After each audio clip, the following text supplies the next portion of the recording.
Assalamualaikum warahmatullahi wabarakatuh. Alhamdulillah. Wassalatu wassalamu ala rasulillah amma ba'du. Saudari R. Wulandari di Kabupaten Sleman, Yogyakarta bertanya, saya punya usaha di bidang percetakan. Bolehkah saya melayani atau bermuamalah dengan lembaga perbankan konvensional dalam hal mencetak form seperti slip setoran, slip penarikan, pembukaan rekening, dan lain-lain?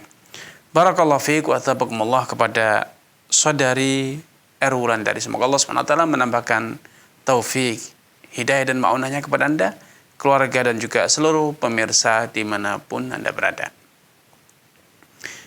Prinsip yang telah Allah tegaskan dalam Al-Quran.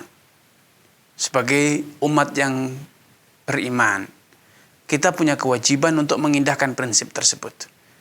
Wa ta'awanu 'alal birri wattaqwa wa la ta'awanu 'alal itsmi wal 'udwan. Tolong menolonglah kalian dalam perbuatan kebajikan dan ketakwaan. Namun jangan sekali-kali kalian tolong menolong dalam perbuatan dosa dan praktek-praktek melampaui batas ketentuan agama Allah Azza wa Jalla. Riba atau berbagai macam institusi atau lembaga, badan usaha yang objek utama dari kegiatannya itu adalah praktek-praktek riba. Tidak dibenarkan bagi seorang muslim untuk berkontribusi dalam praktek-praktek riba tersebut.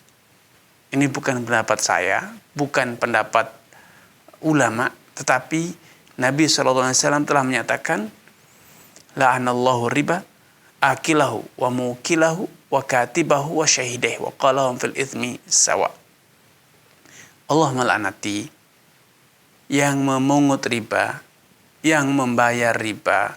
Kenapa yang korban riba pun juga dilaknati? Karena riba itu dosa yang hanya terjadi ketika ada dua belah pihak yang bersepakat, saling berkontribusi, satu dari kreditur, satu debiturnya, satu yang mengutangi, satu yang berutang, dan kemudian mereka bersepakat untuk adanya riba dalam utang piutang mereka.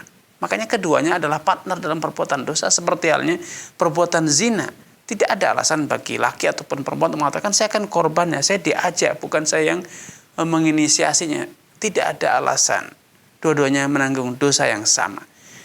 Bukan hanya pelaku langsung. Nabi menyatakan wa katibahu, juru tulisnya, wa syahidai, dua orang saksinya. Padahal hadis ini Nabi tidak mengatakan yang diupah atau yang tidak diupah, sama saja.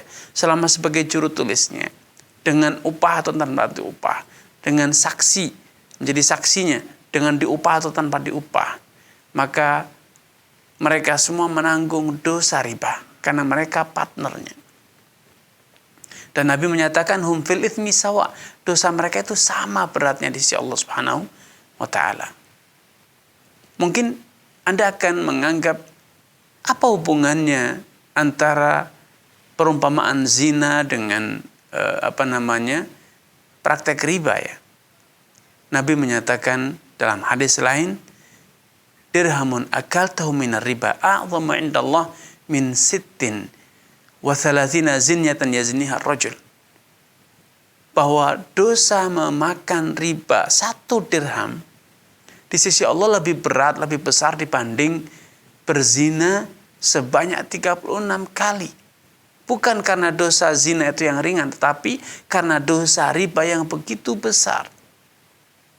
Dan saya yakin Anda tidak akan ragu sehingga merasa perlu untuk konsultasi atau bertanya atau mungkin merasa bimbang ketika perusahaan yang membutuhkan jasa Anda tersebut adalah perusahaan yang bergerak di prostitusi.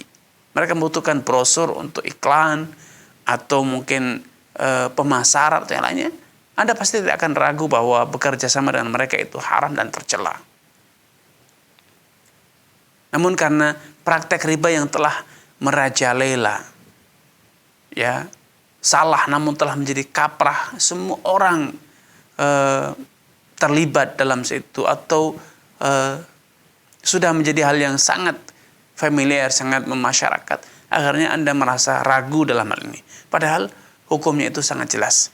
tolong menolong dalam perbuatan dosa apapun bentuknya, termasuk praktek riba itu haram. Karena itu hindari bekerja sama menjadi partnernya berbagai lembaga-lembaga yang bergerak dalam praktek haram ataupun perusahaan-perusahaan yang objek bisnisnya itu haram seperti produsen khamr atau yang sejenisnya. Wallahu ta'ala alam.